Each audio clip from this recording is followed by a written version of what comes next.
کیا، فرمایا عیسیٰ علیہ السلام جب آئیں گے نا لَيَنزِلَنَّ عِيسَى ابْنُ مَرْيَمَ إِمَامًا حَكَمًا عَدْلًا، عیسیٰ علیہ السلام آسمان سے اتریں گے امام حکم عدل بن کے اتریں گے، فَلَيُصْلِبَنَّ الصَّلِيبَ، صلیب کو توڑ دیں گے، وَلَيَقْتُلَنَّ الْخِنزِيرَ، خنزیر کو مار دیں گے، یعنی عیسائیت کو مٹا دیں گے، یہودیت کو مٹا دیں گے، وَلَيُعْرَضَنَّ عَلَيْهِ المال فلا يقبله، مال کی پیشکش ہوگی، عیسیٰ ٹھکرا دے گا، جب حضرت عیسیٰ سارے فطرے مٹا دیں گے، نبی نے فرمایا ثم لئن قام علی قبری، پھر عیسیٰ میری قبر پہ آئیں گے اور کہیں گے یا محمد یا محمد لأجیبن، عیسیٰ محمد کہے گا میں جواب دوں گا، عیسیٰ علیہ السلام یا محمد کہیں گے میں جواب دوں گا، تو فطرے عمل سے مٹیں گے، اس فطرے کو بھی عیسیٰ اپنے عمل سے مٹا دیں گے،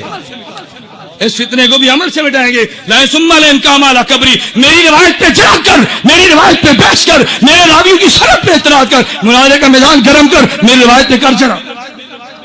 آؤ نا میری روایت پہ جڑا کرنا، میں دیکھتا ہوں میری روایت پہ جڑا کیسے لاتے، جس راوی پہ تو نے جڑا کرنی ہے بحمداللہ میری اس روایت میں وہ راوی موجود نہیں ہے، تو صحیح نا، یہ مناظرے کے دن کی باتیں ہیں میرے دوستوں، میں نے عرض کیا عیسیٰ علیہ السلام آئیں گے انشاءاللہ، ہمارا اہل سنت والجماعت کا عقیدہ ہے عیسیٰ علیہ السلام آئیں گے، میں نے عرض کیا عیسیٰ نے اللہ کی حمد بیان کی ہے، عیسیٰ سے فرمانے لگے وجعلنی، اللہ تو نے مجھے معجزہ دیا، کون سا؟ ابر الاکمہ والابرص وحی الموتى باذن اللہ، عیسیٰ علیہ السلام کہنے لگے وجعلنی، اللہ تو نے مجھے معجزہ دیا کہ میں تیرے حکم سے، اللہ تو نے مجھے معجزہ دیا، میں اخلق من الطین، اخلق من الطین کہیات الطیر فانفخ فیہ فیکون طیرا باذن اللہ، حمد عیسیٰ کی مکمل ہوگی۔ اب آئی میرے نبی کے باری، حضور نے حمد بیان کی، میرے دوستو آؤ محفل حمد منعقد کرنے والوں پیغمبر کی حمد بھی سنو، اللہ کے پیغمبر نے حمد بیان کی، فرمایا الحمدللہ الذی ارسلنی رحمتا للعالمین وکافۃ للناس بشیرا ونذیرا وجعل امتی خیر امۃ اخرجت للناس وجعل امتی هم الاولین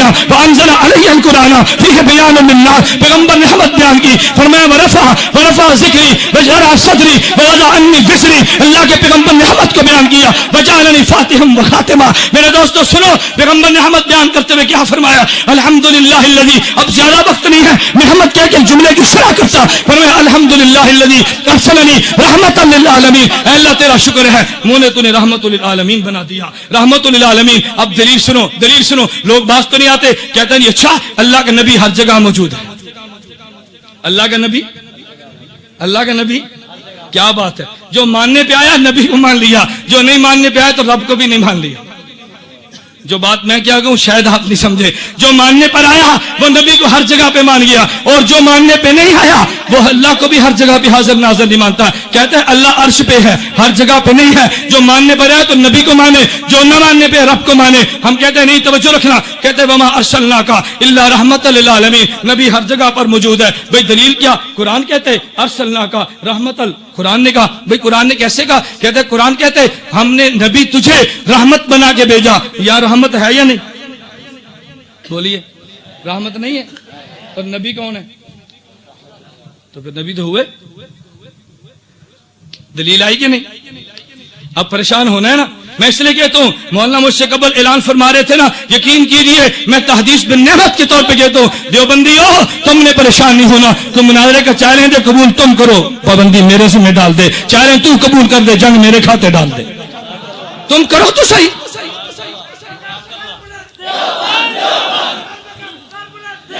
وما ارسلناک الا رحمتا للعالمین، کہتے ہیں اللہ نے نبی کو رحمت بنا کے بھیجا، اچھا یہاں رحمت ہے؟ جی ہے، پھر نبی بھی ہے، میں نے کہا بہت اچھی بات ہے، اچھا میں تجھ سے سوال پوچھتا ہوں، میرا ایک سوال ہے کیا کعبہ بیت اللہ ہے؟ کہتا ہے جی ہے، میں نے کہا یہاں بھی؟ کہتا ہے یہاں بھی، میں نے پھر کعبہ بھی یہاں پر ہے؟ نہیں سمجھے، نہیں سمجھے، بھئی ہم کہتے ہیں کعبہ بیت اللہ، تو یہاں کا بیت اللہ، یہاں کا کعبہ کون سا ہے؟ نہیں سمجھے، بھئی یہاں کا کعبہ کون سا ہے؟ بیت اللہ ہی ہے نا۔ اب تو نے کہا تھا نا کہ نبی رحمت ہے، تو رحمت یہاں بھی ہے، نبی یہاں بھی ہے، میں بھی کہتا ہوں کہ کعبہ بیت اللہ ہے، تو یہاں کا بھی کعبہ وہی بیت اللہ، وہاں کا بھی وہی بیت اللہ، یہاں بھی وہ وہاں بھی وہ، پھر کعبہ کو ہر جگہ مان لے۔ کہتے نہیں نہیں کعبہ ہے تو وہاں لیکن رخ یہاں پہ، میں کہتا ہوں نبی وہاں پہ رخ یہاں پہ، نہیں مانتا۔ میں ایک اور بات کہتا ہوں، میں مانتا ہوں پیغمبر کی رحمت یہاں پہ، پیغمبر وہاں پہ، یہ ایسا ہی ہے میرے دوستو۔ آسمان پہ سورج طلوع ہوتا ہے، سورج زمین پہ نہیں ہوتا، سورج وہاں پہ، کرنیں یہاں پہ، پیغمبر وہاں پہ، رحمت یہاں پہ۔ تکبیر، تاجدار ختم نبوت، تاجدار ختم نبوت۔ یہ عجیب بات ہے ظالم، تو پیغمبر کے نور کو چاند سے بھی کم مانتا ہے، پیغمبر کی رحمت کو سورج سے کم مانتا ہے۔ اگر سورج وہاں پہ رہ کے کروڑوں کلومیٹروں کو روشن کر سکتا ہے، پیغمبر مدینے میں زندہ رہ کے عالم رحمت کیوں نہیں بانٹ سکتا؟ اس لیے میں کہتا ہوں سورج وہاں پہ، روشنی یہاں پہ، سورج وہاں پہ، حرارت یہاں پہ، سورج وہاں پہ، کرنیں یہاں پہ، میرا محمد روزے میں زندہ، حضور کی رحمت پوری دنیا میں موجود ہے۔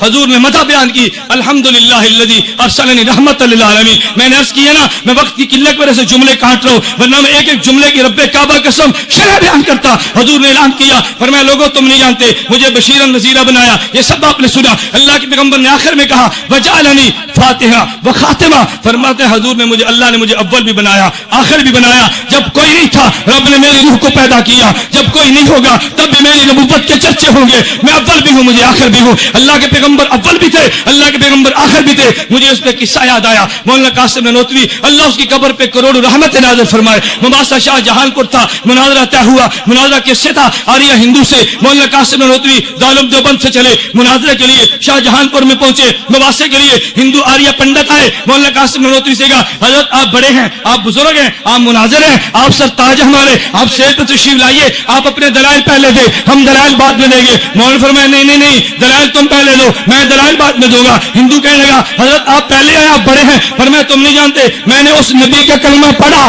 جو آخری نبی ہے، میری باری بھی بعد میں ہے، تم پہلے میں بعد میں آؤں گا۔ ہندو پنڈت کہنے لگے حضرت نہیں ہم نے دلائل سے بات رہی، ہمارے ہاتھ کو دیکھیے، آپ بڑے ہیں، ہم برکت کے لیے کہتے ہیں آپ تشریف لائیں، پہلے گفتگو آپ کریں، ہم بعد میں کریں گے۔ مولانا قاسم نانوتوی فرمانے لگے عجیب جملہ فرمایا، فرمایا چلو میں تمہاری مان لیتا ہوں، کچھ تقریر تھوڑی سی پہلے کرتا ہوں، تھوڑی سی بات میں کروں گا، اس لیے کہ میں نے اس نبی کا کلمہ پڑھا جو اول بھی ہے آخر بھی ہے، میرا پہلے بھی حق میرا بعد میں بھی حق۔ ہندو پنڈت کہنے لگا حضرت ہاتھ کو دیکھے، ہم دلائل سے بات نہیں کرتے، ہم نے تو برکت کے لیے کہا، آپ بزرگ ہیں ہماری بات کو مان لیجیے۔ مولانا فرمایا ارے ظالم گدھے تو میری بات کو سمجھا نہیں ہے، میں تجھے موقع دینا چاہتا تھا، تو گفتگو کر لے۔ قاسم نانوتوی پیغمبر کا امتی جب سٹیج پہ بات کرے گا وہ اول بھی ہوگی وہ آخر بھی ہوگی، میری گفتگو کے بعد تو دلیل نہیں دے گا، جو دلیل تو نے بعد میں دے رہی ہے میں پہلے توڑ دوں گا، میں نے موقع دیا تم دلائل دو، تو میری بات کو نہیں سمجھے نا، آؤ۔ پھر قاسم نانوتوی آتا ہے، مولانا اسٹیج پہ آئے، 3 گھنٹے فلسفہ بھی ذات بالعرش کے حوالے سے اللہ کے وجود پہ دلائل دیے اور بندروں کے بنائے ہوئے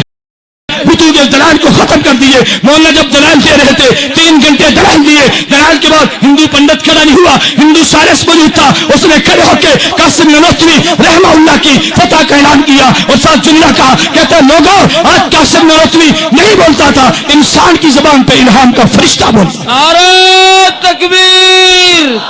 تاجدار ختم نبوت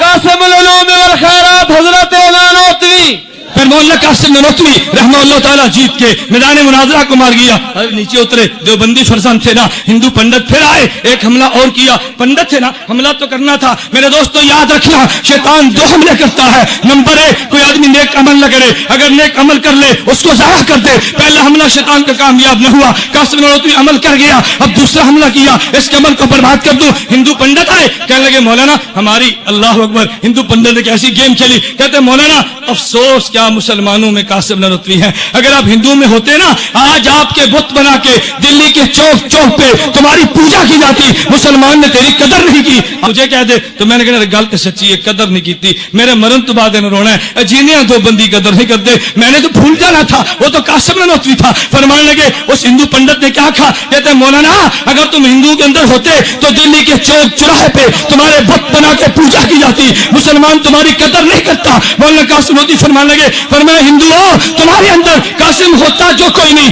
ایک جگہ تم ان کے بت بنا کے پوجتے ہو، میرے محمد کی ختم نبوت کے سلے میں گلی گلی قاسم نانوتوی رہتے، کس کس کے بت بنا کے مسلمان پوجے گا۔ سر بکف سر بلند، فضل خدا بند، مصطفیٰ کو پسند۔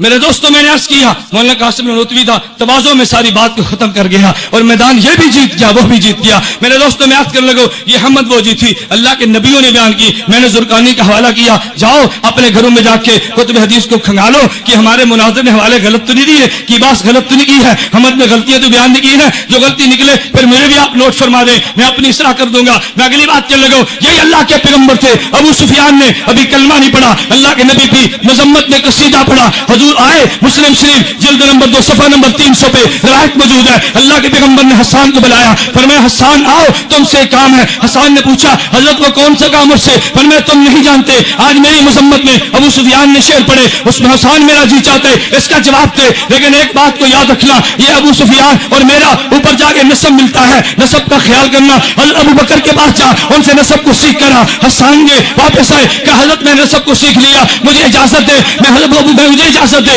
میں قصیدے کا جواب دوں. فرمایا اجازت ہے. حسان نے کہا یا رسول اللہ میں آپ کو نسب کو ابو سفیان کے نسب سے یوں الگ کر دوں گا جیسے بال کو آٹے سے الگ کیا جاتے, مجھے اجازت دیجیے. پیغمبر نے اجازت دی. حسان کھڑے ہوئے, اب کفار کو چیلنج کر کے حسان کہنے لگے حجوت محمدن برن تقیہ, حجوت